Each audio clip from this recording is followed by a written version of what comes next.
नमस्कार। आज जिस शीर्षक पर मैं चर्चा करने वाला हूँ वो गंभीर तो है, लेकिन रोचक भी बहुत है।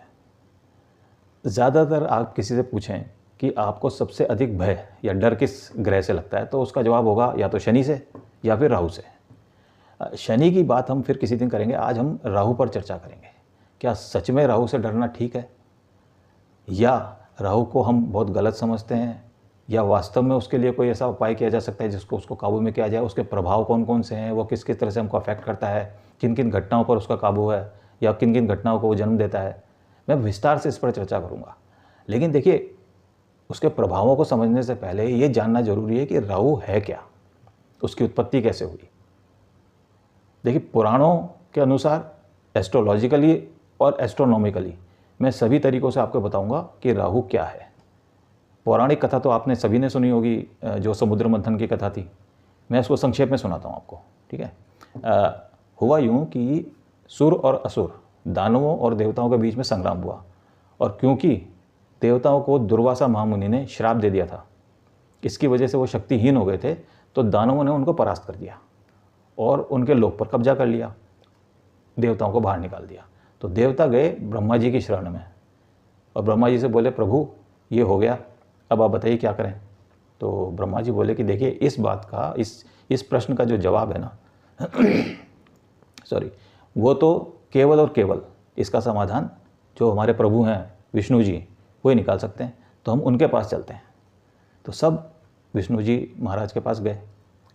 तो भगवान विष्णु ने उनकी बात बड़े धैर्य से सुनी और उसके बाद बोला कि भाई देखिए, इस समय आपकी स्थिति कमज़ोर है, आप इस समय अगर युद्ध करेंगे दानवों से तो आप परास्त हो जाएंगे। तो इस समय तो उनसे मेल मिलाप कर लो। और एक आपको उपाय बताता हूँ, समुद्र में अमृत कलश है, तो आप समुद्र का मंथन कीजिए और उस अमृत कलश को प्राप्त कीजिए, अमृत पान कीजिए, उसके बाद आप अमर हो जाएंगे और शक्तिशाली हो जाएंगे। फिर आप दानवों से युद्ध कीजिए और उनको परास्त कीजिए। लेकिन क्योंकि इस समय आप शक्तिहीन हैं, तो आपसे अकेले वो मंथन नहीं हो पाएगा। आप ऐसा करिए, दानवों के पास ये प्रस्ताव लेकर जाइए समुद्र मंथन का। तो देवता गए दानवों के पास, उनके राजा बलि से बात की। तो राजा बलि ने कहा, ठीक है, हमें प्रस्ताव पसंद है आपका। तो सब तैयारी हुई किसकी, समुद्र मंथन की। मंदराचल पर्वत को बनाया गया मथनी, वासुकी नाग बनाया गया नेति, नेति समझते हैं, रस्सी, और भगवान का जो कच्छप अवतार है, कछुआ अवतार जो है, उसको बनाया गया बेस, जिसके ऊपर वो मथनी रखी गई और वासुकी नाग को रस्सी बनाकर उसको मथा गया। तो जब मथा गया तो एक एक करके 14 रत्न समुद्र से निकले। तो सबसे पहला जो निकला वो था विष। उसके निकलते ही सारे संसार में हाहाकार मच गया। सब लोग जो है मरने लगे, जलने लगे, तड़पने लगे।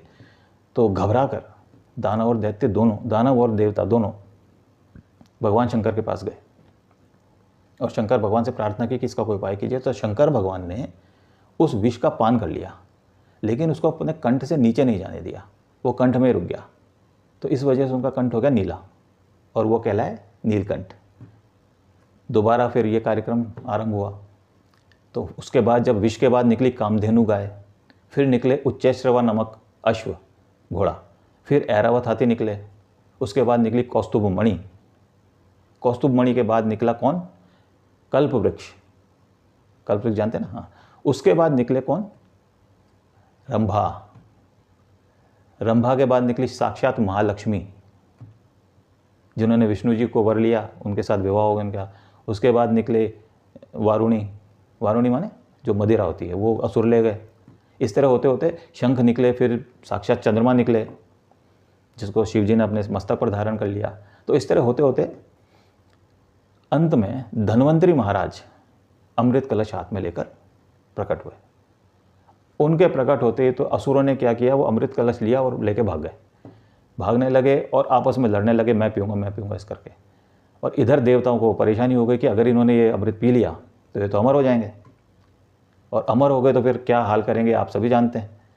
तो ये इस दुविधा में जब विष्णु जी ने उन्हें देखा तो उन्होंने एक मोहिनी रूप धारण किया, एक अनिंद्य सुंदरी, ऐसी जिसका देखकर आप मुग्ध हो जाएं, आसक्त हो जाएं उस पर। और वो इठलाती हुई देवता और दानवों के बीच में पहुंच गई। उनको देखते ही तो दानवों के बिल्कुल जो है सुध-बुध खो बैठे, वो आसक्त हो गए बुरी तरह से मोहिनी पे, और कहने लगे, देवी कौन, तो मोहिनी ने कहा भाई क्या बात है, क्यों लड़ रहे हो आप लोग आपस में? भाई हो तो आप दोनों भाई, कश्यप मुनि के पुत्र हो, देवता और दानव, तो लड़ क्यों रहे हो? तो बात तो मुँह से निकली नहीं, क्योंकि मुग्ध थे दानव। तो बड़ी मुश्किल से उनके मुँह से निकला कि भाई ये बात है और अमृत का बंटवारा हमसे नहीं हो पा रहा, ऐसा कीजिए आप ये बंटवारा कर दीजिए। तो मोहिनी बोली कि भाई मैं तो एक अनजान स्त्री हूँ, मुझे तो आप लोग जानते नहीं हैं, आप मुझ पर भरोसा कैसे करेंगे? लेकिन क्योंकि ये बुरी तरह से उन पर मुग्ध थे, दानव और दैत्य दोनों, यहाँ तक कि शंकर जी भी विचलित हो गए थे।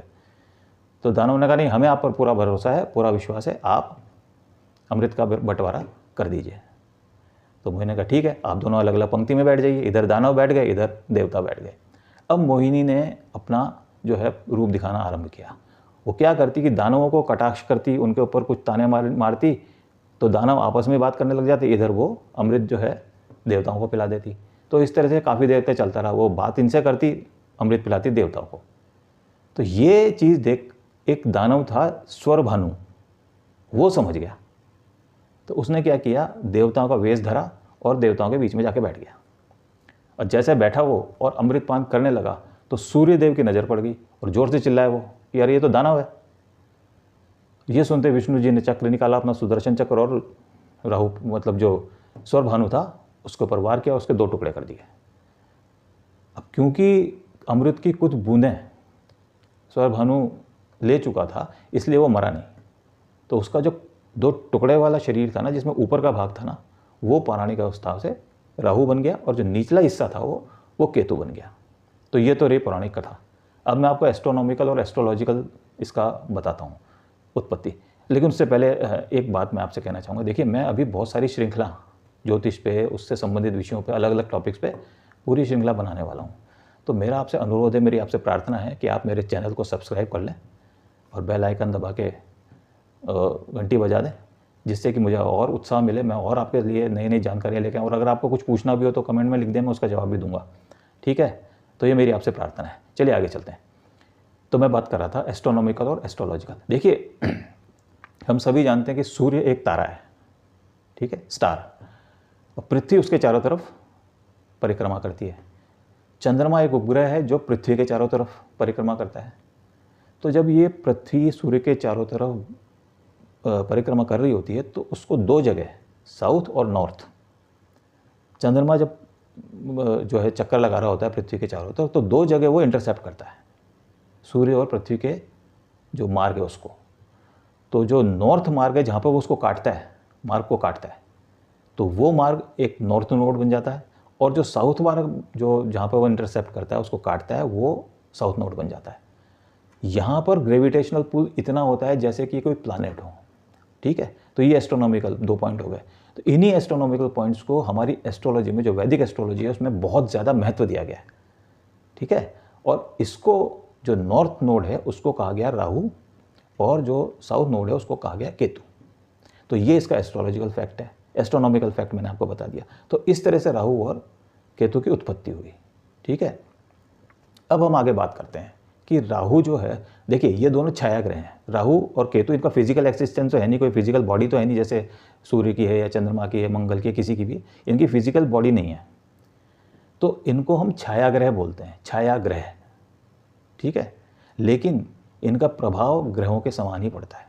हमारी वैदिक एस्ट्रोलॉजी का जो अनुसंधान से, उन्होंने शोध से इस चीज़ को प्रमाणित किया है। ठीक है, अब हम बात करते हैं राहु की बात, मतलब प्रभावों की, उसके स्वभाव की। सबसे पहले हमें जानना जरूरी है कि राहु का स्वभाव कैसा है, ये खुद कैसा है।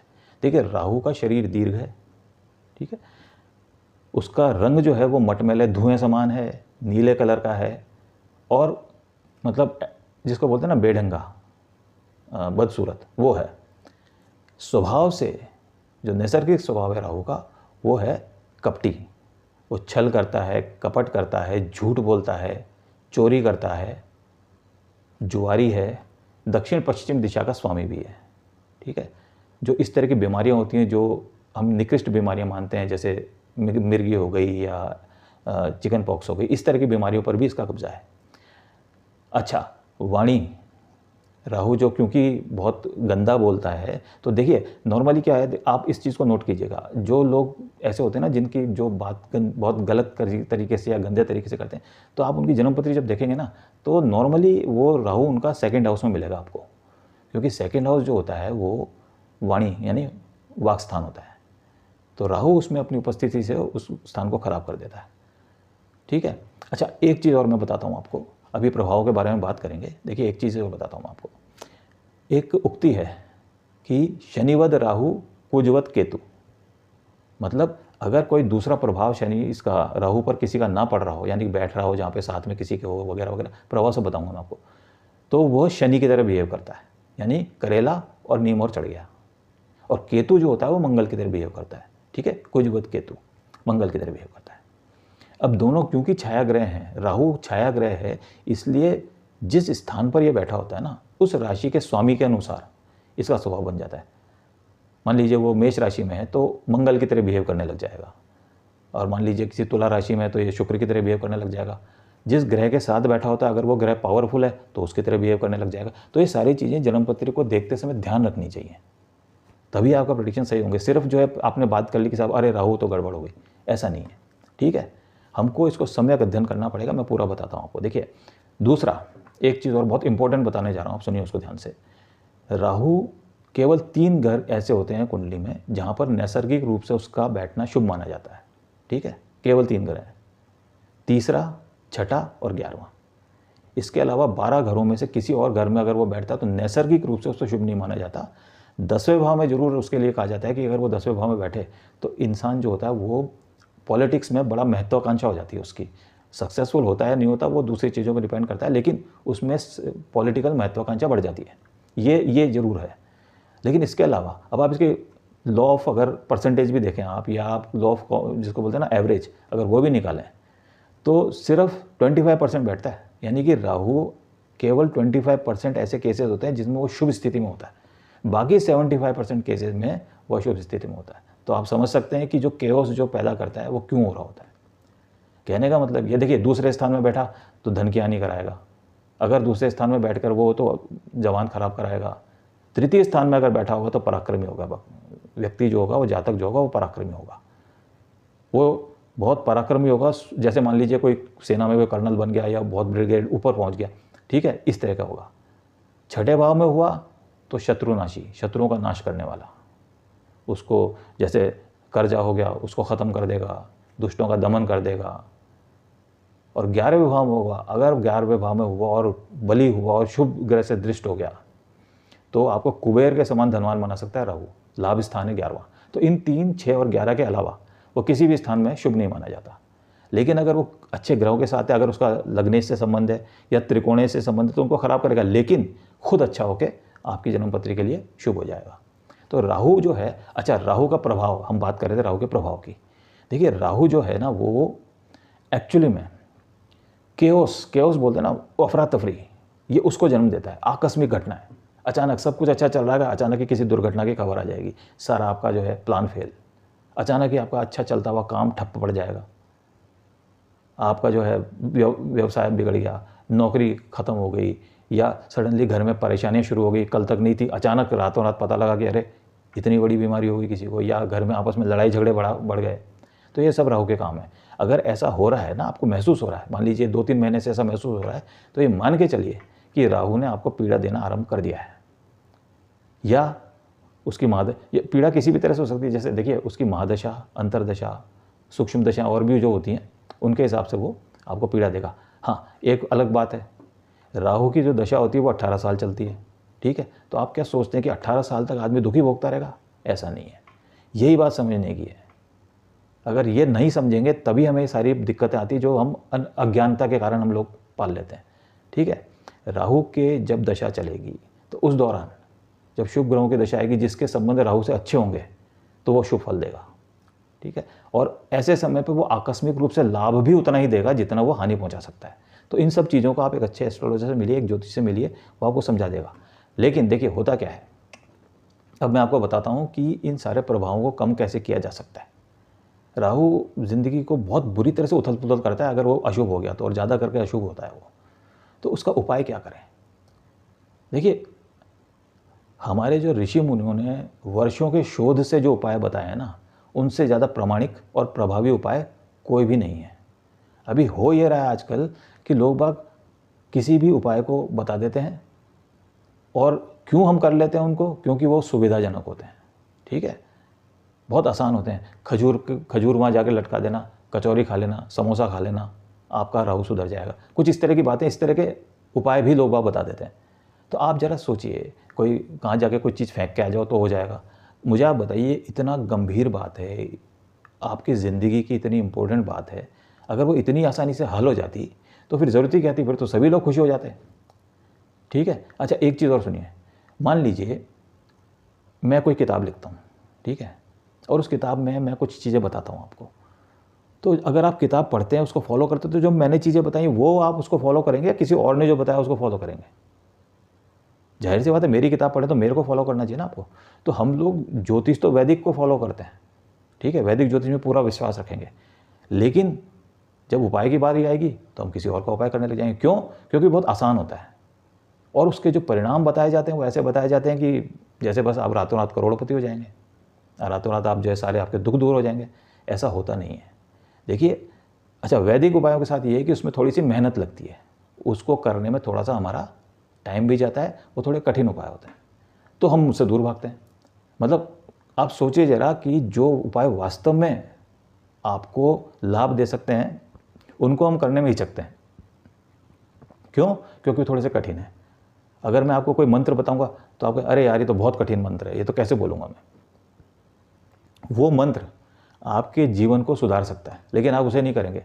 आप क्या करेंगे? किसी ने बोला कि वहाँ जाके वो चीज़ रख के आ जाना, उस मंदिर में वो चीज़ रख के आ जाना, तुम्हारा कल्याण हो जाएगा। केवल मंदिर में कुछ रखने से कल्याण नहीं होगा, इस बात को समझिए। तो जो ऋषि मुनियों ने जो शोध करके, काफ़ी शोध करके जो उपाय बताया, मैं वही उपाय बताता हूँ लोगों को, ठीक है। उपाय के बहुत सारे उन्होंने बहुत सारे पद्धतियाँ दी हैं उपायों की। रत्न हो गए, यज्ञ हो गए, होम हो गए, प्रार्थना हो गई, पूजा हो गई, यंत्र हो गए, मंत्र हो गए, ये सारे हैं उसमें, लेकिन आप वहाँ नहीं करेंगे। एनीवे, चलिए मैं आपको बताता हूँ कि राहु को शांत करने के उपाय क्या है, ठीक है। अब मैं बताता हूँ आपको राहु के शांत करने के उपाय क्या है।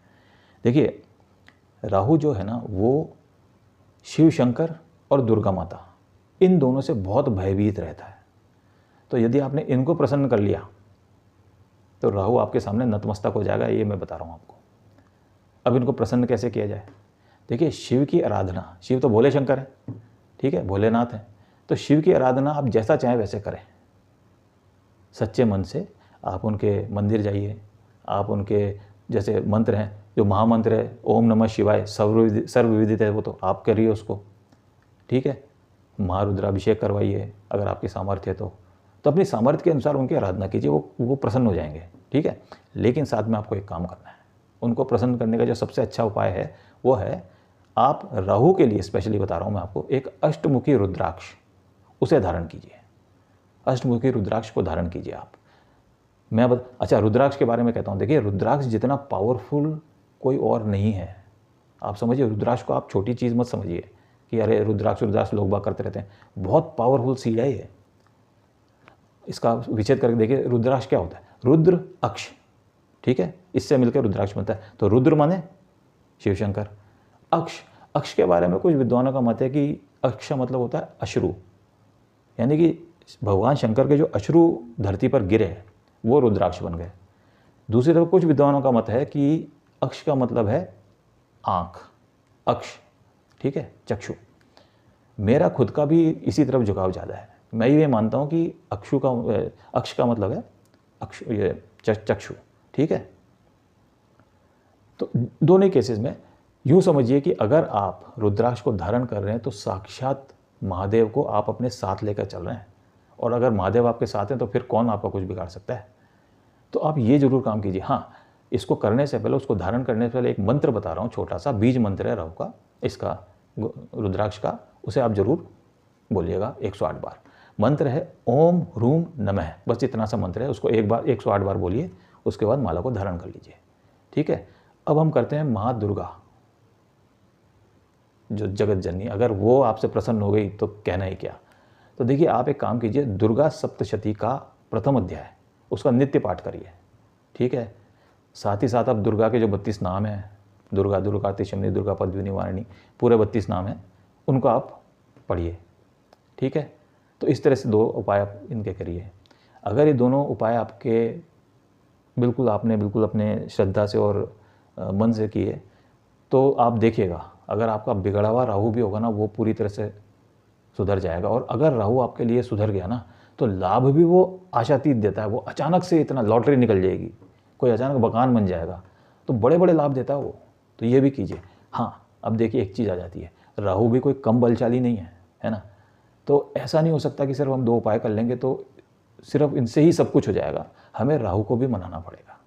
तो राहु के लिए मैं उसकी डेली जो आप पूजा करें, उसके लिए मैं आपको एक मंत्र देता हूँ। मंत्र है ओम ब्राह्म ह्रीं भ्रूं सह राहुवे नमः। ठीक है, बस इतना सा मंत्र है। ठीक है, आप ये क्या करेंगे, इस मंत्र को यदि आपने बोला और डेली जितना भी पाठ कर सकते हैं उतना कीजिए। 108 बार, एक माला, 2 माला, 3 माला आप इसका पाठ कीजिए। ये आपको बहुत फ़ायदा देगा, बहुत शांति देगा और राहु के बुरे प्रभावों से बचाएगा। और एक काम और कीजिएगा, देखिए राहु का रत्न होता है गोमेद। ठीक है, आप अगर जन्म पत्री में आपका राहु शुभ हो जाता है ना, शुभ हो जाता है, तो आप इस गोमेद को धारण कीजिए। लेकिन पहले उसको पता करवा लीजिएगा कि वो आपकी जन्म पत्री के हिसाब से शुभ है या नहीं है, अन्यथा मत धारण कीजिएगा। तो इन सारे उपायों को आप कीजिए। आप ये देख के चलिएगा, अब मैं आपको ये बता रहा हूँ, आप इन सारे उपायों को करिए। अगर आपको राहु शुभ फल देने ना लगे तो फिर हम बात करेंगे दोबारा। मैं आपको सच कह रहा हूँ, राहु का इससे अच्छा उपाय कोई दूसरा नहीं मिलेगा। तो इधर उधर के उपाय ना करें, क्योंकि उनसे हमें निराशा भी मिलती है। हम इधर उधर के उपाय करते हैं, उनसे कुछ होता नहीं है और फिर हम और ज़्यादा निराश हो जाते हैं। तो आप इस उपाय को करिए जो मैं बताया हूँ आपको, और आपको जो है लाभ मिलेगा ही मिलेगा। और मैं आपसे एक बार फिर ये कहता हूँ कि मेरे चैनल को सब्सक्राइब कर लीजिए। कि अच्छा, मैं सरल ज्योतिष भी सिखाने की अभी पूरी श्रृंखला बनाऊंगा, जिसको आप सीख कर आराम से खुद की जन्मपत्री भी देख सकेंगे और अपने आसपास के लोगों की या और भी लोगों की जन्मपत्री आप देख सकेंगे। आप ज़रूर देखिएगा। मेरे चैनल को सब्सक्राइब कीजिए, उसको लाइक कीजिए, बेल आइकन दबाइए।